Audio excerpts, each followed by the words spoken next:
C'est désormais chose faite, mesdames, messieurs. La CAN 2025 a livré son verdict. C'était ce dimanche et avec un match qui oppose les Lions de la Teranga face aux Lions de l'Atlas. Sur ce plateau, nous allons décortiquer cette finale avec mes consultants sportifs déjà installés sur ce plateau. Ouma Adianjou, bonsoir. Bonsoir, Modeste. Alors, Igor Tobi, bonsoir. Modeste, bonsoir. J'espère que vous avez suivi et vécu cette finale comme les millions de téléspectateurs. Quel féru de football ne suivrait pas ce match-là? Voilà. En tout cas, pas Igor Tobi. Une belle finale à l'affiche. Une belle finale. Alors, on commence tout de suite avec cette affiche, une belle finale, mais une fête qui a été un tant soit peu entachée par des événements malheureux, des événements qu'on peut déplorer. Et déjà, je commence tout de suite avec Ouma Adianjou. Quelles sont vos appréciations déjà par rapport à cette finale tant entendue entre le Sénégal et puis le Maroc? Oui, effectivement, la fin du match avec l'événement, enfin tout ce qu'on a eu comme fait de jeu là, c'est-à-dire le penalty litigieux, ça reste en travers de la gorge malgré cette belle finale qu'on a vue. Maintenant, pour analyser le match même tout de suite lui-même, il faut dire qu'on a eu deux équipes qui au départ étaient plutôt prudentes, qui faisaient très attention. On va dire que ça c'est le propre d'une finale, hein. On fait très attention. Voilà. On n'arrive pas à cette étape-là comment on appelle, de la compétition pour tout de suite commencer à encaisser des buts. Surtout le premier quart d'heure qui est consacré à l'observation. Voilà, il fallait rester très discipliné et jusqu'au bout, les deux équipes sont restées vraiment très disciplinées. Mais il faut dire qu'à la première mi-temps, les Sénégalais se sont montrés plus offensifs par rapport aux Marocains. Oui, ils se sont montrés plus offensifs avec quelques occasions et c'est là où Bonou, leur gardien, a sorti vraiment le grand jeu et ça a permis donc à leur équipe de rester toujours dans le match. Il était décisif à chaque fois face aux attaquants sénégalais, notamment Ilias, est-ce que c'est Ilias? Pas Ilias.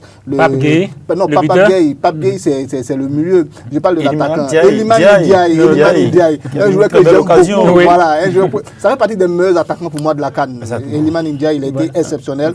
Mais face à Bonou a été à chaque fois décisif et il a sorti vraiment le grand jeu. Maintenant, après, les Marocains aussi ont pris vraiment le contrôle du jeu, hein, il faut le dire. Parce que si vous allez regarder aujourd'hui la possession, on doit être autour de 51 quelques ou bien 55 pour les Marocains. Pour les Sénégalais.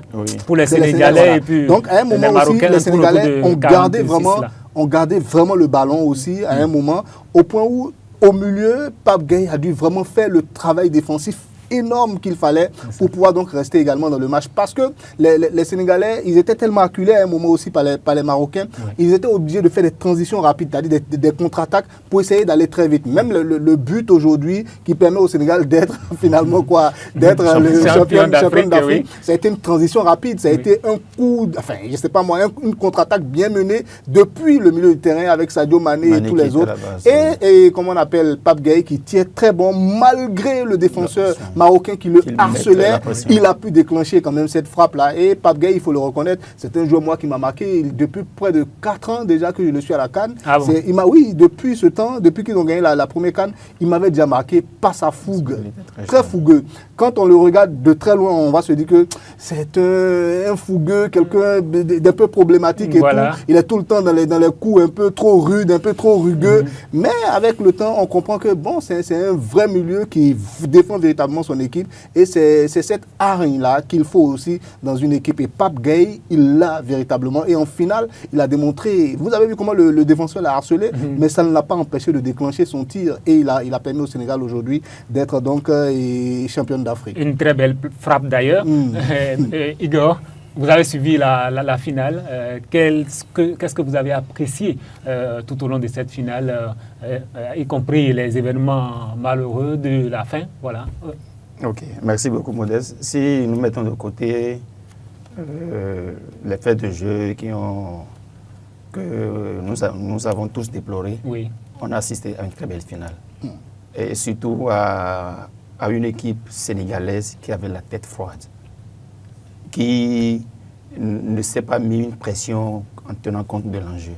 On sent qu'ils étaient là pour gagner ce trophée, pour avoir cette deuxième étoile sur le maillot.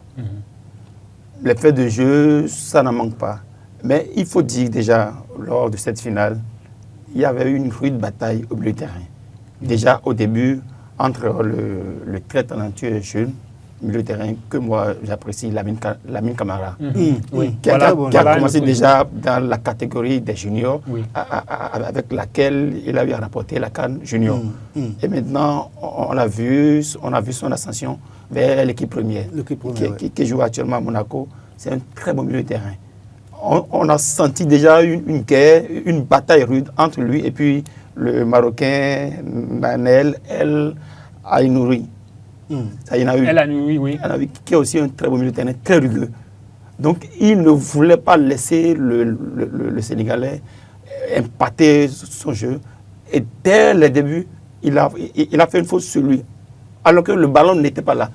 Pour le sortir du jeu. Voilà, parce qu'on sait que c'est lui qui jouait le rôle de sentinelle. C'est lui qui relançait, ça partait de lui pour atteindre Pape Gueye, qui essayait de distribuer le ballon devant. Donc, nous avons assisté à un match très tactique d'abord entre les deux équipes.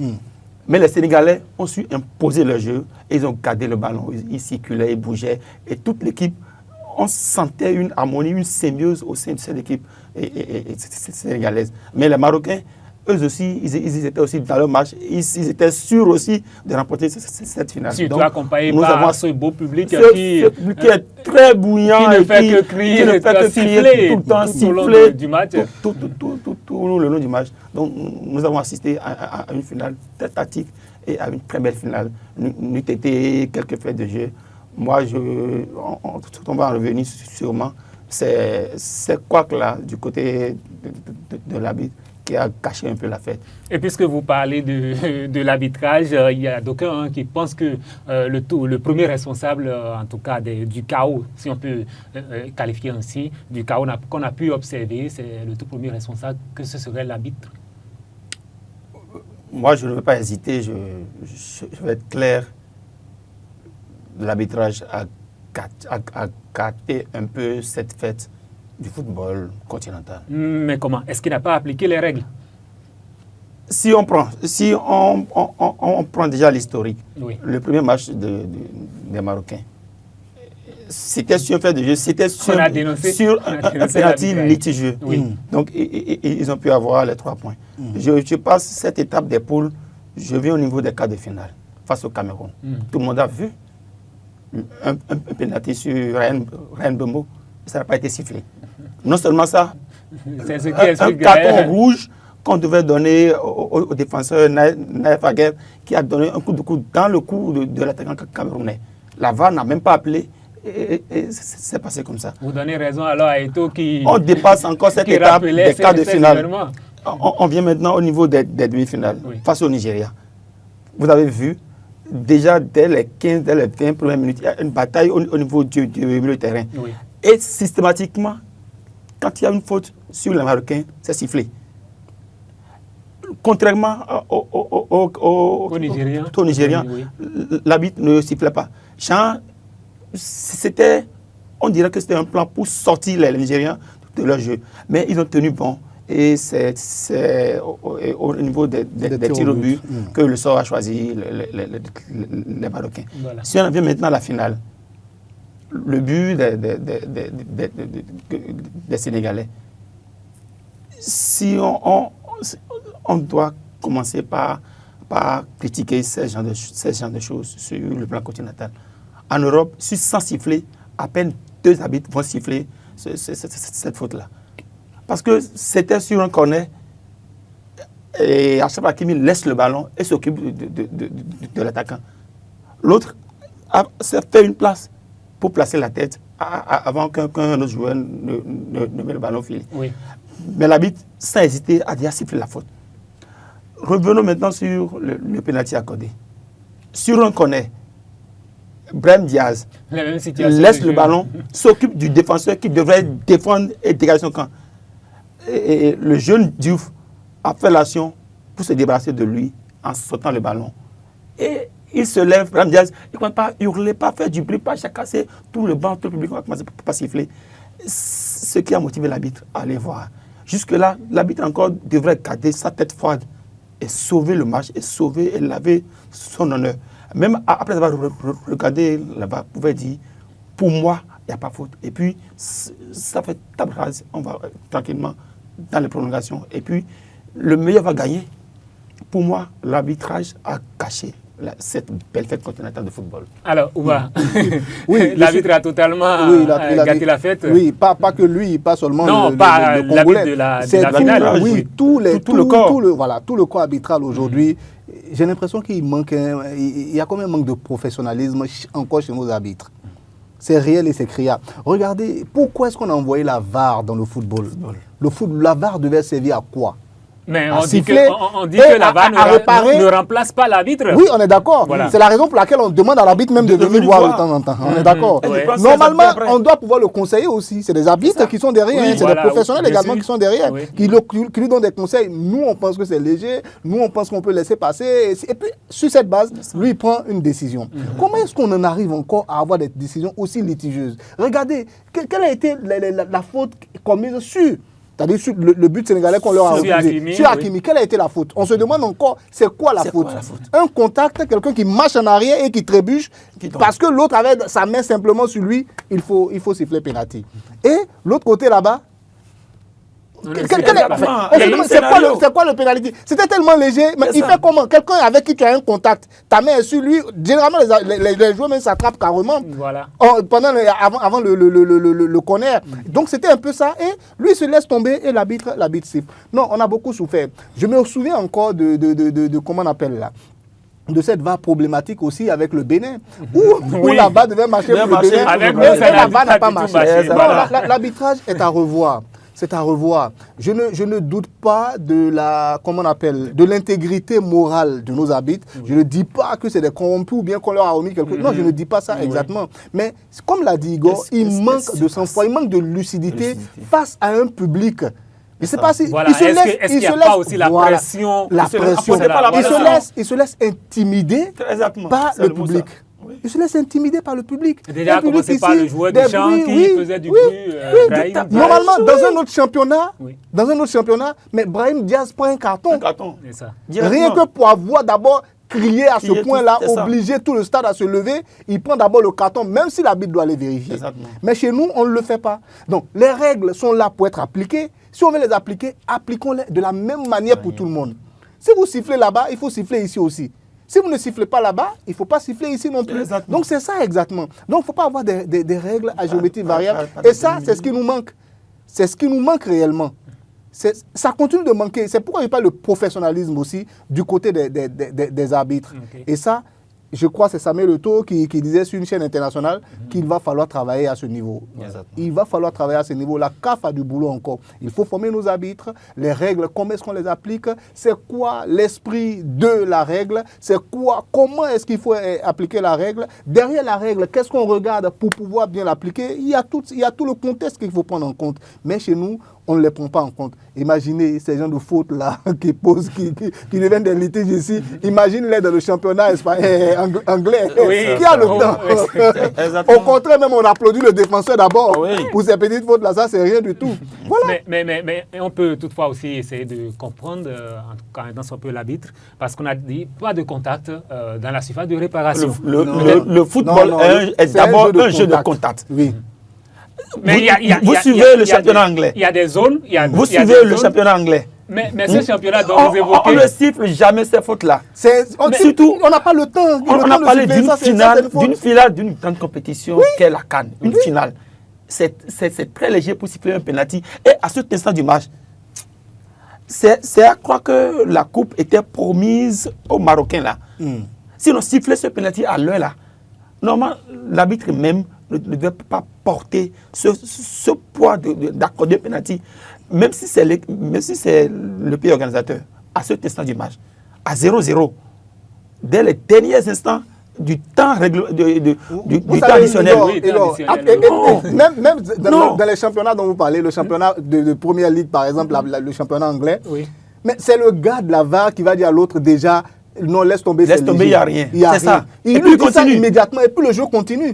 On s'en fout, ça c'est rien du tout. Mais c'est comme vous l'avez dit, chez nous, j'oublie le thème que je voulais employer, chez nous, il manque toujours cette lucidité-là pour les arbitres. Et c'est bien malheureux. Il va falloir travailler dans ce sens-là. Ce n'est pas parce que c'est le pays organisateur, ce n'est pas parce que c'est lui qui a le plus de public à l'instant-là qu'il faut coûte que coûte et siffler pour lui. Vous voyez, le public joue son rôle. C'est comme pour les Marocains, le public a surjoué même son rôle. Oui, au point où, par exemple, à la fin, qu'est-ce qu'on a remarqué? La fraîcheur mentale, voilà, oui, la fraîcheur mentale qu'il fallait comment on appelle, aux Marocains, on ne l'a plus. Donc, le public est là pour jouer son rôle. Les joueurs sont là pour jouer, mais l'arbitre ne doit pas se laisser influencer par le public. Et c'est ce qui s'est passé. À chaque fois que le Maroc a joué, les arbitres se sont laissés influencer par comment on appelle, par le public. Exactement. Et c'est malheureux. Et comme une nation de traînée de poudre, ça a quand même de conséquences. La conséquence directe, c'est l'attitude des joueurs sénégalais. On a vu tout de suite des Sénégalais qui ont quitté le terrain, à l'exception de Sadio Mané. Est-ce que cette attitude des joueurs sénégalais porte-t-elle, en tout cas, atteinte à leur intégrité, voire même fait-elle courir de risques à cette équipe sénégalaise? Parce qu'il y a des sanctions. Pour ma part, oui. pour ma part, on s'en fout des sanctions qui vont tomber après. Ah bon? Mais au moins, ils ont créé l'incident face à l'injustice flagrante que tout le monde a vu. Tout le monde a vu. Tous ceux qui connaissent le football et qui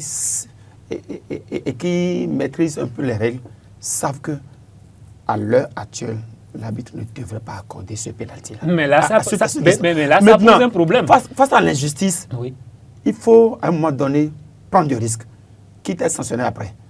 Mais en quel incident? C'est ça que Samuel Eto'o a apprécié. C'est ça que Yaya Touré a apprécié. Face à l'injustice, il faut créer l'incident. On peut taper, sanctionner après. Mais tout le monde a vu cet incident créé. Peut-être que c'est tout ça là qui a agi sur le tireur de pénalty. Le temps de cafouillage de tout ça là. Oui. Peut-être que c'est ça qui l'a déstabilisé. Peut-être qu'il y avait un vent qui soufflait et ce vide là, ça a tout calmé et ça a ramené le compteur à zéro pour toutes les deux équipes. Mais face à l'injustice, oui, il faut oser à des moments donnés hausser le ton. C'est vrai, dans les règles du football, c'est un fait à décourager, à sanctionner même. Justement, mais face à l'incident, moi je continue de dire, il faut créer, face à l'injustice, il faut oser à des moments donnés, quand c'est trop, dire non. Mais quitte à sanctionner après. Est-ce qu'en le faisant, on ne crée pas d'autres problèmes? Parce que nous savons que sur l'aire de jeu, il n'y a qu'un seul arbitre et c'est l'arbitre qui est le maître du jeu. Maintenant, si vous jugez, une équipe juge, en tout cas, un sifflet d'un arbitre exagéré ou bien injuste et arrive à prendre en tout cas ses responsabilités et décide de quitter le terrain, ça peut donner envie à d'autres équipes à faire pareil. Et ça peut créer d'autres problèmes. C'est ça que je dis. C'est ça que je dis. Quand ça devient de trop, il faut oser dire merde. C'est ça que les Sénégalais ont fait. Et accepter les sanctions après. C'est ce que je veux dire. Voilà. Oui. Moi, ça ne me gênerait pas, par exemple, que la CAF ou même toutes les instances du football dans le monde décident de sanctionner le Sénégal. Oui, c'est un geste qu'il faut décourager. C'est une manière de faire qu'il faut décourager. Ça, on est d'accord. Mais il fallait créer cet incident-là. Il fallait créer cet incident-là pour montrer à la face du monde que ce qui se passe là n'est pas vrai, c'est pas bon, c'est injuste. On ne peut pas continuer à faire du football de cette manière. Regardez le foot dans les grands stades, dans les grands stades européens. Qu'est-ce qui fait qu'on aime aller les voir? C'est parce qu'il y a des contacts bien forts. Les gens se cognent véritablement sur le terrain et on a envie de suivre. Il y a des duels véritables entre, par exemple, l'ailier qui fonce et le latéral qui veut l'arrêter. Donc, ça crée de vrais duels dans le match et on a envie de regarder. Mais chez nous, on veut observer ça et au même moment, dès que quelqu'un fait la faute, on peut siffler pour lui et pour l'autre, on ne va pas siffler. Finalement, le jeu sera déséquilibré. On ne saura plus quoi faire en réalité. Oui, et c'est un réel problème. Et si vous observez même le jeu des Sénégalais dans le temps, et c'est là où je dis, ils ont eu une fraîcheur mentale extraordinaire. Malgré tout ce qui se passait autour dans le stade, la serviette du gardien qu'on comprenait à chaque fois. Ils sont restés mais bien solides. Ils n'ont pas bougé. Ils ont gardé leur discipline défensive. Exactement. Ce n'est pas évident. C'est plus de 50 000 personnes dans le stade qui font... Qui les sifflent tout le temps. C'est comme s'ils ont fait une barrière entre le public et puis les joueurs sur le terrain. Et c'est compliqué. Donc les Sénégalais ont fait preuve de professionnalisme à ce niveau. Ils ont montré que c'est de grands champions. Voilà. Et ça, il faut pouvoir le saluer. Maintenant, vous avez posé une question. Les sanctions, si ça vient, les Sénégalais doivent pouvoir l'assumer aussi. Et je pense que ces sanctions ne vont peut-être pas tarder parce qu'il y a la Fédération marocaine de football qui compte bien saisir la CAF et la FIFA. On peut sanctionner, mais dans tous les cas, sur le rectangle vert, le Sénégal a gagné, proprement gagné. Et ils sont champions d'Afrique. Maintenant, on peut la sanctionner. On peut dire même retrait. C'est pas bien grave. Comment vous expliquez le temps mort passé entre l'arrêt du jeu qui n'était même pas prévu au moment où les joueurs sénégalais ont quitté le terrain et puis la reprise du match. Et vous qualifiez le match maintenant de gagner proprement. Ce temps de jeu. Non, c'est gagné proprement. C'était jeu. L'injustice était contre qui d'abord? Première chose. Si par exemple les Marocains avaient marqué ce pénalty-là, mais ça allait casser le moral des Sénégalais. Et c'est fini. Ça pouvait même dégénérer encore un peu plus. Ouais. Et là, on va dire, finalement, il y a eu injustice. Mais le but est déjà encaissé. Mais malheureusement, je ne sais pas si c'est les dieux du Sénégal, les marabouts du Sénégal qui ont travaillé. Le jeune Brahim Diaz, il a voulu faire preuve d'un peu trop de jeunesse dans sa manière de faire. On ne fait pas une panenka à cette dans ces conditions-là, on ne tente pas ce geste-là. À ce moment-là du match, c'est impossible. Vous évoquez Diaz, j'ai bien une question sur ça. Oui. Est-ce que, en tout cas, ce pénalty tiré de Brahim, est-ce que c'est la pression ou bien une preuve de trop de zèle de la part du joueur? Oui, il y avait un peu de tout dedans. Il avait la pression, c'est une pression qui est réelle.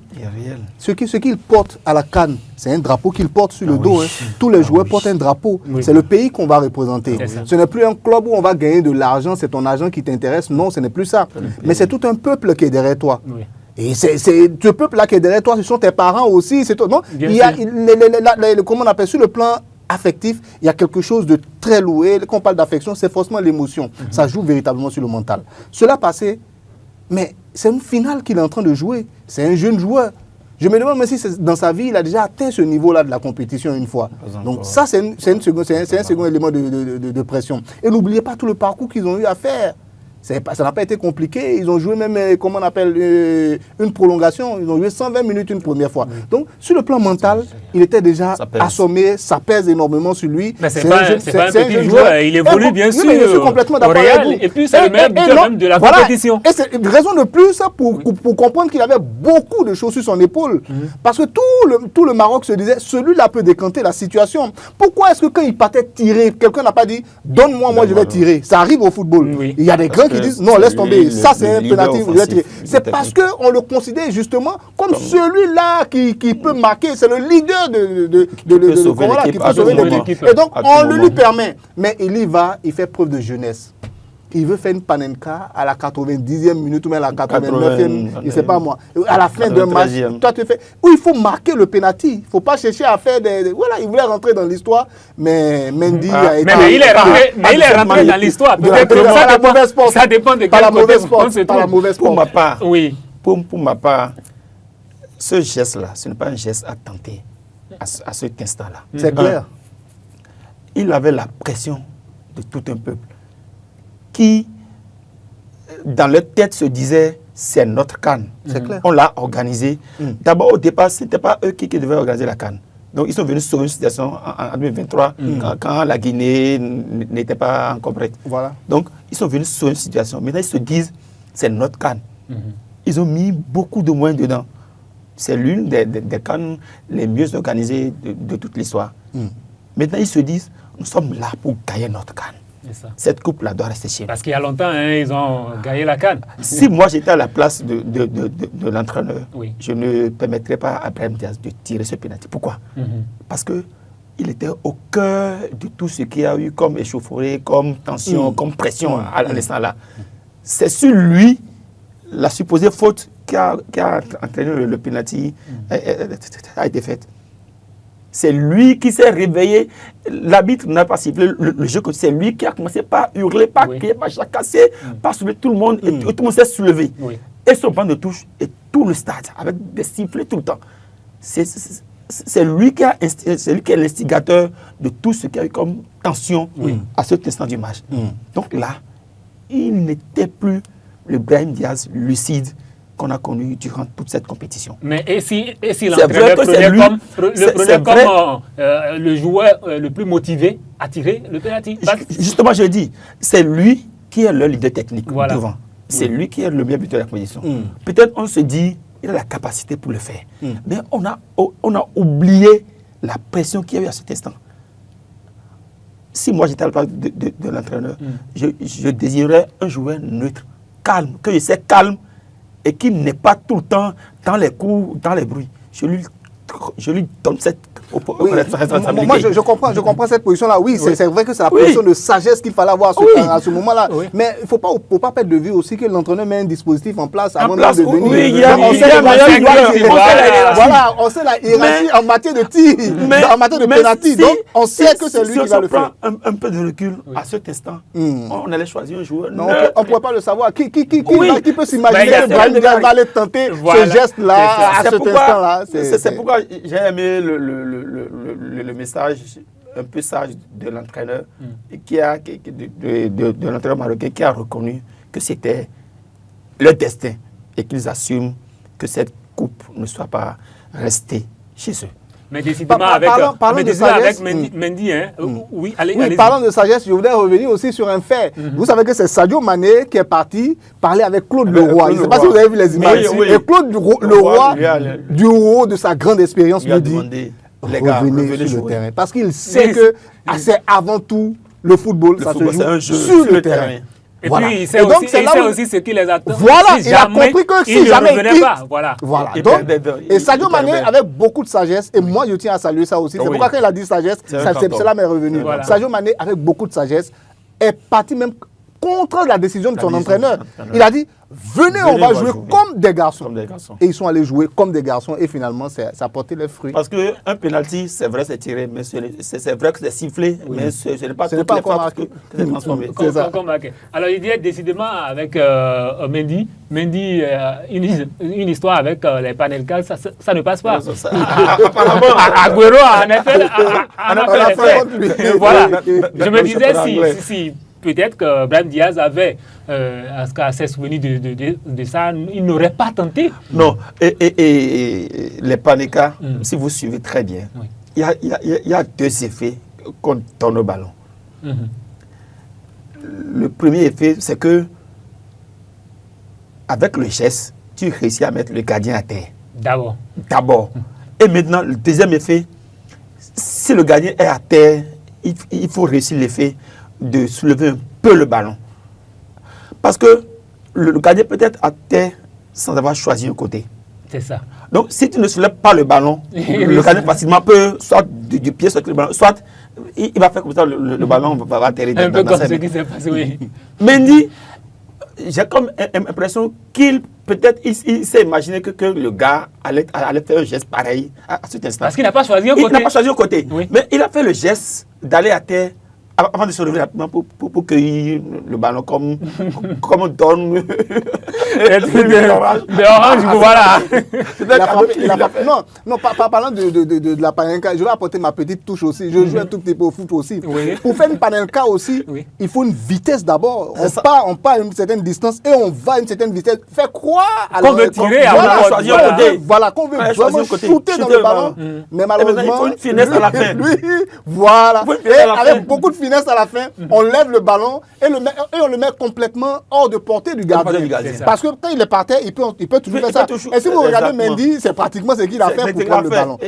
Alors que s'il avait mis vraiment hors de portée, c'est sûr que l'autre allait pouvoir marquer. Donc, il a manqué réellement son geste, c'est tout. Et on sait pourquoi il a manqué, on l'a dit tout à l'heure. Il y avait trop d'émotions sur ses épaules. C'est un jeune joueur, il est le meilleur buteur de la CAN en ce moment.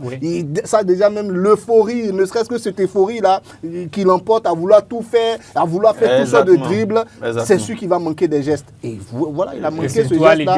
À l'idée de savoir que si je marque ça là, c'est fini, nous sommes champions. Voilà. Et c'est là, lui, il a pensé, non seulement seulement il n'a pas pensé au collectif, vous allez me dire, il sera porté un triomphe.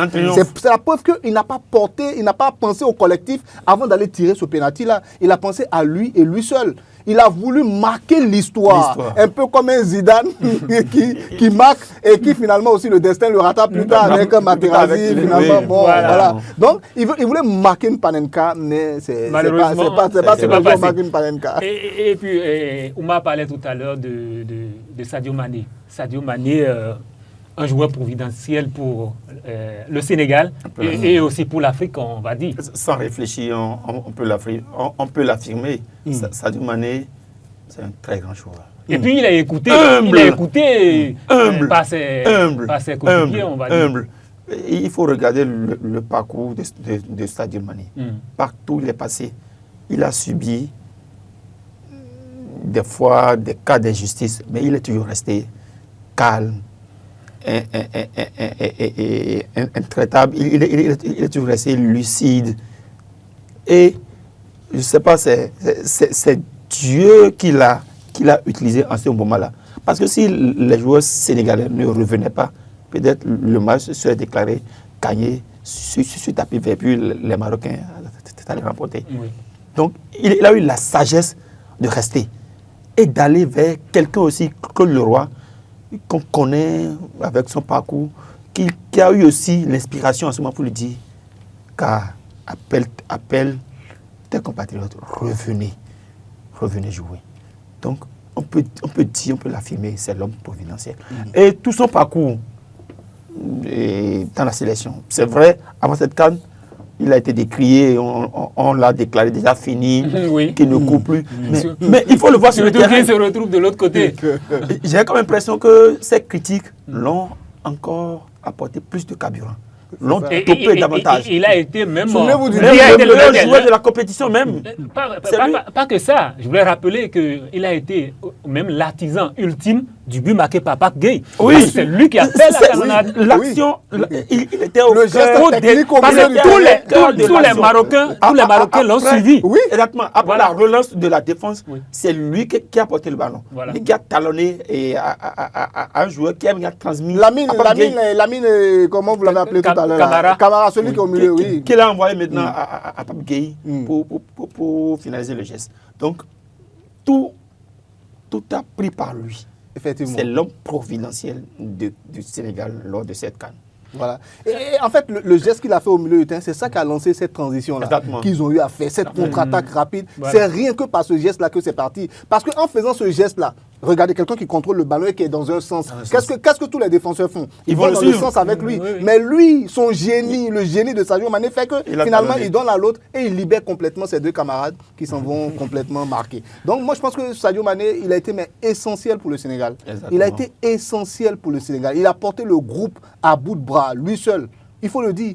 C'est vrai qu'il y a d'autres anciens champions parmi eux, de la dernière CAN qu'ils ont remporté, mais Sadio Mané a été essentiel. Souvenez-vous encore une fois de ce match-là contre le Bénin. Ils ont éliminé le Bénin ou pas? Vous vous souvenez de comment on appelle, de l'accélérateur qu'il met à un moment pour centrer le ballon et aller marquer. C'est un vieux qui fait ça. Les gens disent qu'il est fini et qu'il n'a plus. Il n'est pas fini. Non, faut pas raconter n'importe quoi. Et puis, excusez-moi, je vais être un peu mauvaise langue aussi, parce que face à la justice aussi, il m'arrive quelquefois de me révolter.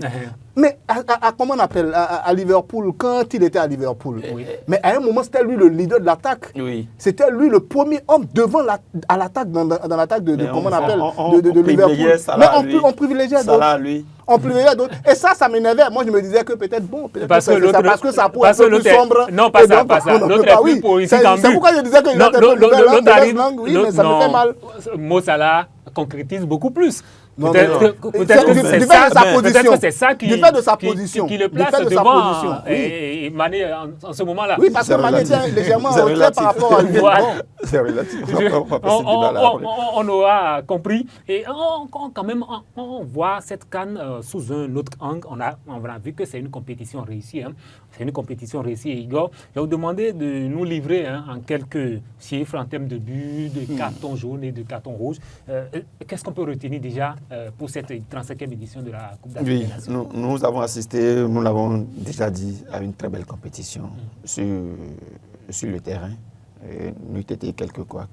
Donc, nous avons eu 216 cartons jaunes et puis 9 cartons rouges lors de cette CAN. Nous avons eu 121 buts à raison de 2,33 buts par match. Donc, nous avons droit à une CAN très, très prolifique. Nous avons le meilleur buteur qui est Ibrahim Diaz, suivi de près par Salah et puis Osimhen qui sont à 4 buts. Nous avons aussi le meilleur passeur décisif qui est Lookman du Nigeria, qui a eu à faire 4 passes décisives aussi. Comme l'équipe la plus prolifique, c'est le Nigeria, avec 14 buts, suivi du Sénégal, avec 13 buts. Les équipes qui ont plus tenté, qui ont plus frappé au but, nous avons le Maroc qui est en tête avec le Sénégal. Ça justifie vraiment leur position, avec 108 frappes, suivi directement du Nigeria, qui est 3e de la compétition, avec 90 frappes. Donc, c'est en quelque sorte quelques statistiques que nous avons. Nous avons aussi le joueur qui a plus tiré au but, qui est le Nigérien Osimhen, avec 20 frappes. Il était venu pour un découp avec tout le monde. Suivi de Diaz qui est le meilleur de la compétition avec 17 frappes, et Pape Gueye qui est à 15 buts. Ça justifie aussi à 15 frappes. Ça justifie le fait que ce soit lui qui a mis le but, qui a sacré le Sénégal championne de cette compétition. On a vu de belles choses, en plus de tout ce que Igor vient de dire. Moi, je voudrais saluer aussi les seuls solistes qui sont dans ce jeu collectif qu'est le football. Je veux parler des gardiens de but qui vraiment ont été exceptionnels aussi. Il y a 3 noms qui me restent, en tout cas moi personnellement. Le premier, c'est Bounou, le Marocain. Un très bon gardien. Exceptionnel, grand gardien, grande envergure. Mais malgré sa grande envergure, il se jette par terre comme si c'était un homme de 1m60. Et après ça, vous avez donc le Nigérian qui, moi personnellement également, m'a marqué avec comment on appelle ses prises de balles. Et finalement, le Sénégalais, c'est des gens qui ont mis... Vous savez, quand les attaquants marquent des buts, on est content. Mais quand le gardien est décisif, on ne voit pas qu'il est décisif. Voilà. Parce qu'un but, c'est décisif pour la gagne, mais un arrêt aussi d'un gardien, c'est décisif également pour la gagne. Donc, on oublie quelquefois. Je voulais vraiment faire ce clin d'œil-là à ces solistes-là du football. Mais sur le plateau, je suis un peu étonné, sinon surpris. Parce que je m'attendais, en tout cas dans les stats de Igor tout à l'heure, en tout cas un nom, un pays que je n'ai pas entendu en termes de statistiques. Vous aussi, vous avez fini tous en tout cas les statistiques que vous avez à votre niveau, mais vous n'avez pas cité les Guépards, comme si les Guépards n'ont pas participé à cette CAN. Alors dites-moi, quels sont en matière de statistiques, qu'est-ce qu'on peut retenir de la participation des Guépards après tout? Oui, c'est pas toutes les statistiques. Voilà. Igor m'a aidé à la fin. Mais je vais dire ceci déjà. Moi, je retiens de la participation des Guépards une seule chose. Oui. On a fait un bond en avant. L'équipe nationale du Bénin vient de faire un bond en avant. On n'a pas été à la CAN pour rien. On a été qualifié avant même la fin du premier tour pour le second tour. Pour les phases éliminatoires, on a été qualifié. On n'a même pas eu besoin des calculatrices comme d'habitude. Vous souvenez-vous, le Bénin, avant de savoir si le Bénin est qualifié, on prenait toujours des calculatrices pour savoir. Mais cette fois-ci, on n'a rien eu grâce à cette victoire-là contre le Botswana. Voilà. C'est déjà quelque chose. C'est un bon pas à prendre. Et je suis vraiment très fier de ça. Parce que même face au Sénégal, malgré ce score-là que nous avons fait, ils ont joué. On a livré un très bon match. Moi, j'ai vu une grande équipe du Bénin. Donc, même contre le Congo, une grande équipe du Bénin. Donc, à partir de cet instant, surtout moi, je suis plutôt face à l'Égypte. Voilà, l'Égypte jusqu'à la fin du temps réglementaire. Oui. Jusqu'à la fin du temps réglementaire, le Bénin, face à l'Égypte, une Égypte aussi disciplinée, voilà. Une Égypte où les joueurs sont très carrés dans leur manière de jouer au foot. Oui. Le Bénin a su quand même, à certains moments, bousculer donc, cette défense égyptienne. Ça, c'est un bon point. Donc, je dis, le Bénin a encaissé 7 buts pour ses 4 matchs joués et a encaissé 2. Bon, a marqué 2. A marqué 2, pardon. A marqué 2. Non, ça va arriver. J'aurais aimé inverser. Mais malheureusement, ce n'est pas encore le cas. Ça va arriver. Et comme ce jour-là, je le dis comme ça, une anecdote. Oui. J'étais au journal. Quand le Bénin jouait contre les comment on appelle. Donc, pendant que je préparais le journal, je suivais également ce match-là contre les Égyptiens. Okay. Et à la fin, mon mot de fin dans le journal, j'ai dit que nos guépards ne sont encore que des guépardos qui vont grandir et nous ramener très bientôt de grands trophées. Voilà. Donc, je l'espère, je reste sur cette fin-là. J'espère qu'ils vont grandir et nous ramener très tôt de belles victoires. Ils n'auront pas d'autre choix que de vite grandir parce que les autres équipes, on en a besoin. Il n'y a plus de petites équipes. C'est fini. Alors, est-ce que vous avez d'autres statistiques en matière de... concernant les guépards? Concernant les guépards, Oumar l'a dit, nous avons fait un grand bond. Parce que lors de cette CAN, au moins, on a eu notre première victoire dans l'histoire de notre participation à une phase finale de Coupe d'Afrique face au Botswana. Vous vous rappelez, sur ce plateau, j'avais dit que je n'étais pas sûr qu'on allait sortir de cette poule. Donc, la seule équipe qu'on pouvait gagner, c'était le Botswana. Donc, ils l'ont fait. Et heureusement que la CAN est passée maintenant à 24 équipes et puis les meilleurs troisièmes sont repêchés. Voilà. Donc, c'est quelque chose à saluer.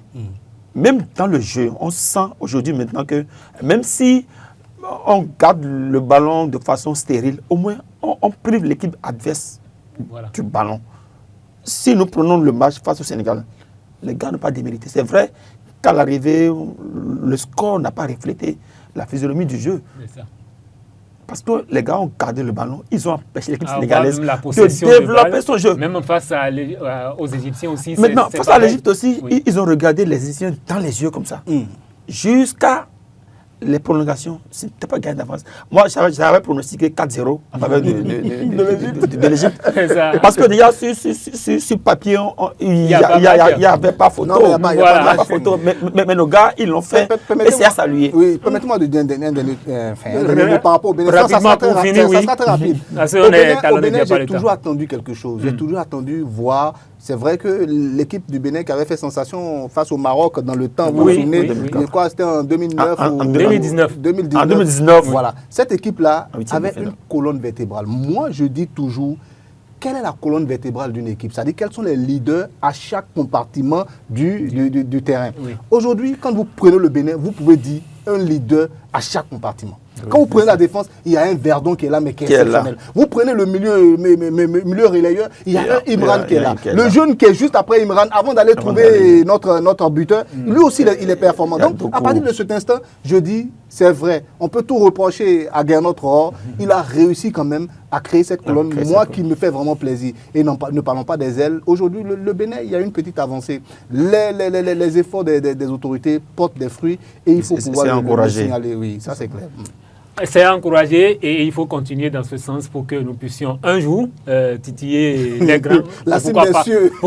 Nous titillons déjà les grandes équipes. Voilà. Reste maintenant à aller des victoires et à espérer gagner aussi la compétition. C'est clair. Voilà. Alors, on va passer tout de suite, on va faire un pas de l'autre côté de l'Europe parce qu'on ne va pas terminer sans évoquer. On va à Barcelone. On va passer le but de Ceuta. Pourquoi il est pressé? Il ne sait même pas si je veux évoquer la Liga. Voilà. Mais je vous connais. Il y a quelques kilomètres. Bon, okay. C'est parce que je connais très bien Modeste que je lui disais. Comme vous le souhaitez alors, je vais faire juste un pas du Maroc à Barcelone pour dire le Barça a été battu finalement. Oui, le Barça a été battu après une série de... Au grand bonheur de Ouma et puis de Ida Tobi. Je suis un merengue, je ne vais pas le cacher. Depuis mon enfance. Et puis cette défaite vous arrange beaucoup plus le Real. Il faut le reconnaître, on est désormais à un point. Ça relance le championnat. Alors dites aux téléspectateurs que vous êtes contents. Oui, mais il n'y a rien à cacher, je suis très heureux. Voilà, allez. C'est de bonne guerre, non? Voilà, la dernière fois, vous vous souvenez des questions que vous nous posiez ici sur ce plateau? Quand on a été éliminé de la Coupe du Roi contre ABCT, je ne sais pas quel est. Donc, voilà. Donc, moi, je vais vous dire, sincèrement, pour dire vrai, là, on va vraiment... J'ai été très surpris de cette défaite-là du Barça. Voilà. Ça me surprend jusque-là. Je n'arrive pas à comprendre quel était leur problème en réalité. Est-ce que ce n'est pas un Barça Rafinha dépendant? Parce qu'on a vu, Rafinha n'a pas joué. C'est vrai que Rafinha n'a pas joué, mais je ne pense pas que ce soit un Barça Rafinha dépendant. Parce que le Barça aujourd'hui, il y a de bons joueurs pratiquement dans tous les compartiments, notamment ce milieu-là du Barça. Mais je n'arrive pas à comprendre. De Jong et Pedri, tout ce monde-là. Qu'est-ce qui s'est passé? Quel a été le problème? C'est comme s'il y avait une frilosité ce jour-là. C'est comme si, je ne sais pas, peut-être qu'il y avait un excès de confiance et finalement, ils se sont laissés emporter par les autres qui sont restés très sérieux dans leur jeu. Oui, la Real Sociedad est restée très sérieux dans son jeu et finalement, ils ont pu... Et puis, regardez, ils marquent à la 70e et immédiatement à la 71e, l'autre égalise. Donc, enfin, le met le dernier. Donc, il y a question à se poser des questions. Donc, ça veut dire que quelque part, peut-être que la série de victoires leur est montée un peu à la tête et puis ils se disent, voilà, bon, finalement, c'est nous les champions, c'est nous les grands. Non, ils ne sont pas encore champions.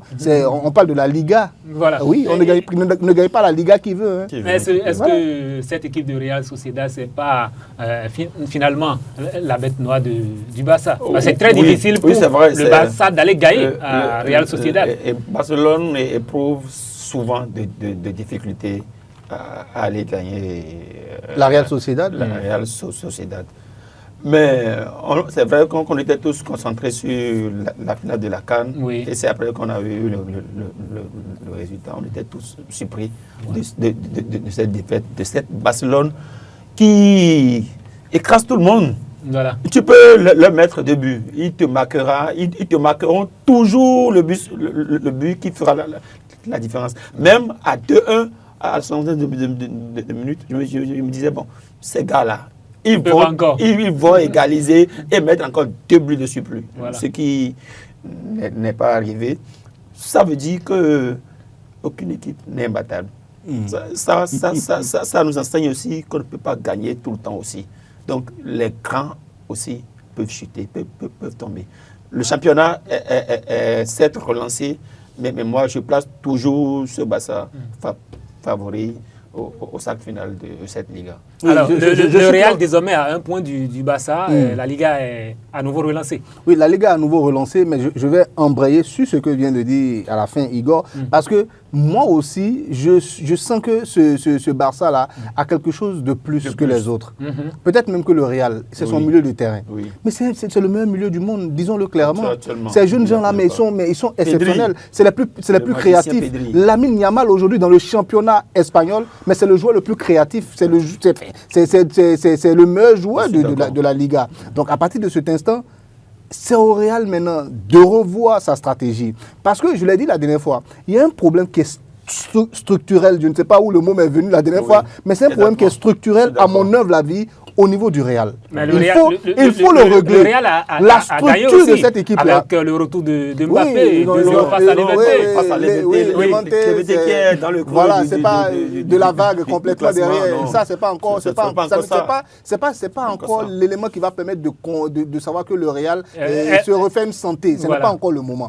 Moi, je pense qu'il faut réorganiser véritablement cette équipe du Real là, parce qu'on a tendance à vouloir faire comme Carlo Ancelotti faisait. Pourquoi? Ce n'est plus la même équipe. Il n'y a plus le Brésilien dont vous m'avez passé le nom là, le Casemiro, il n'est plus là. Il n'y a plus Modric. Il n'y a plus donc, il y a certains joueurs qu'on ne peut plus déplacer du milieu pour aller les mettre en arrière pour dire que non, on va colmater un défenseur. Non, les défenseurs qui sont là, il faut les mettre, il faut les lancer véritablement et laisser le milieu du Real être le plus créatif possible. Parce que Jude Bellingham, vous lui demandez d'être devant et en même temps d'être le milieu relayeur à la fois, c'est compliqué. Il faut ramener Chouameni régulièrement à sa place pour que Chouameni puisse faire le travail de porteur d'eau qu'il a l'habitude de faire. Voilà. Donc, c'est un problème qui est structurel au niveau du Real. Laissez les joueurs à leur passe. On a tendance à vouloir prendre comment on appelle, l'Uruguayen là, le 8 là, comment on appelle Valverde. Et on le balance mais partout sur le terrain. C'est quoi? Vous appelez Carlo Ancelotti. Tous les entraîneurs du Real veulent faire comme Carlo Ancelotti. Carlo Ancelotti, c'est un expérimenté. Il sait ce qu'il a comme banc. Il savait les difficultés qu'il avait. Mais aujourd'hui, tout le monde veut transformer le Valverde en joueur qui va jouer partout à la fois. Non. C'est un bon milieu offensif. Il faut le laisser à sa place pour qu'il puisse donner les ballons aux autres. Et depuis ce temps, moi personnellement, c'est quelque chose qui m'énerve au Real parce que je suis supporter du Real depuis le départ. Depuis le temps de Zidane, peut-être même bien avant, depuis le temps de Raoul, voilà, donc j'aimais beaucoup ce Real-là. Le Real, je l'ai dans mon sang. Et donc, quand le Real va mal, ça me fait mal. Je connais l'équipe du Real, c'est pas pour vous mentir. Je connais véritablement. Et donc, c'est un problème structurel. Les entraîneurs comprennent. Arbeloa, lui-même qui a été joueur du Real, c'est aujourd'hui pour lui le temps de comprendre, de s'asseoir et de savoir que, voilà, il y a un problème. les joueurs doivent garder leur poste. Un joueur ne va plus aller courir partout sur le terrain. Pourquoi on ne prend pas Lamine Yamal pour aller le mettre ailier, je ne sais pas moi, latéral pour être défenseur? C'est quelle histoire? Comment ça, après, est-ce que ça répond? Et je prends Igor à témoin. Après, il ne faut pas que Ouma crie ici que je ne pose pas de questions. Je ne ramène pas les sujets de Barça parce que j'ai posé une question sur Barça et il me développe à tout le problème du Real. Oui, bon, j'ai soigné, comme on dit dans nos langues, j'ai soigné là où ça me fait mal. Voilà, exactement. On va finir cette fois-ci, mais avec un tour en Première Ligue pour voir quand même les grands à ce niveau. Il y a Arsenal qui bute à Nottingham, mais ça n'a pas pu profiter non plus ni à Liverpool, ni à City. Liverpool, on peut comprendre, encore nul, mais City, carrément, c'est défaite. Ok. Le championnat anglais reste et demeure le meilleur championnat. Et tout peut arriver, même avec les 7 points que Arsenal... C'est parce que là-bas, on cogne beaucoup et les arbitres ne savent pas que ça reste le meilleur championnat. Il y a du vrai football là-bas. Ils sont bien organisés et chacun dans son domaine. Chacun est dans son domaine. Et ils n'hésitent pas à frapper fort quand quelqu'un déraille. Quand c'est un arbitre qui fait mal, non seulement on le suspend, mais on le renvoie en division inférieure à les siffler là-bas. Okay. C'est ça qui se passe là-bas. Donc, c'est bien organisé et on a du plaisir à suivre ce championnat. Actuellement, Arsenal avait 6 points d'écart sur City et Aston Villa, qui sont ses poursuivants immédiats. Mais le week-end dernier, City a perdu, Aston Villa a perdu. Arsenal, au lieu d'en profiter pour creuser davantage l'écart et avoir 9 points, aussi a buté face à Nottingham Forest et ils ont fait un match nul. Actuellement, c'est vrai qu'il y a 7 points d'écart, mais moi, je porte plus Arsenal. Je pense que Arsenal peut tenir. Mais, attention, il y a un mais. Tout peut arriver. Il suffit juste surtout que c'est Arsenal qui est en tête. Surtout que c'est Arsenal, ils nous ont habitués à garder la tête pour City. La chute, mais cette année, je pense qu'il peut faire sensation et aller jusqu'au bout. Sinon, si on regarde le jeu, ils jouent de la même manière depuis.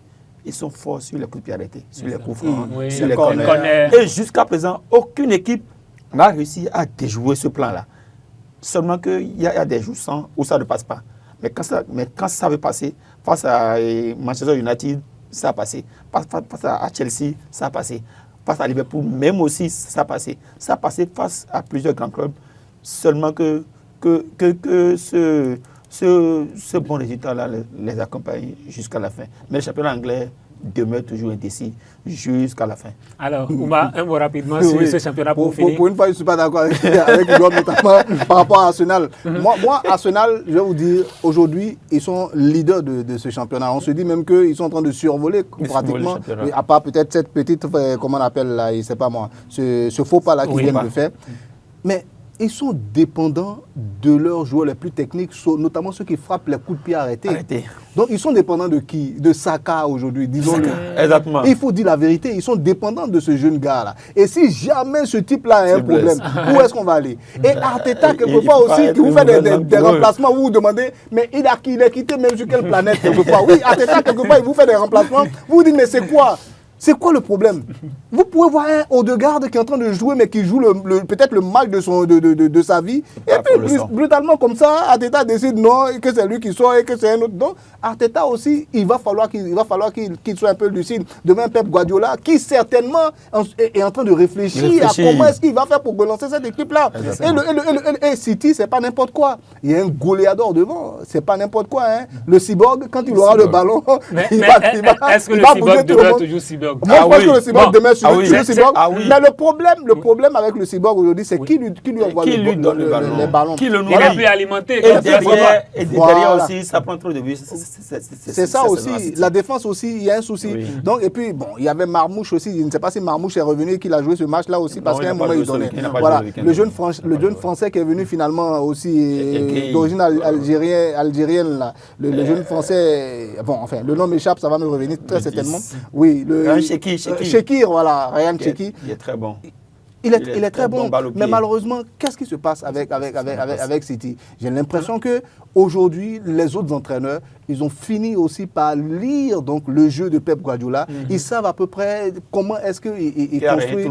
Voilà, il construit comment on appelle ses matchs. Oui. Et donc, ils comprennent déjà donc son système et ils arrivent à mettre aussi des dispositifs en place pour pouvoir l'empêcher finalement de les battre tout le temps. Voilà, donc Pep Guardiola doit se refaire et je suis sûr que... Enfin, il doit se réinventer. Il doit se réinventer, voilà. Et je suis sûr qu'il lui aussi pense à ça. Oui. C'est pourquoi je dis, Arsenal, attention.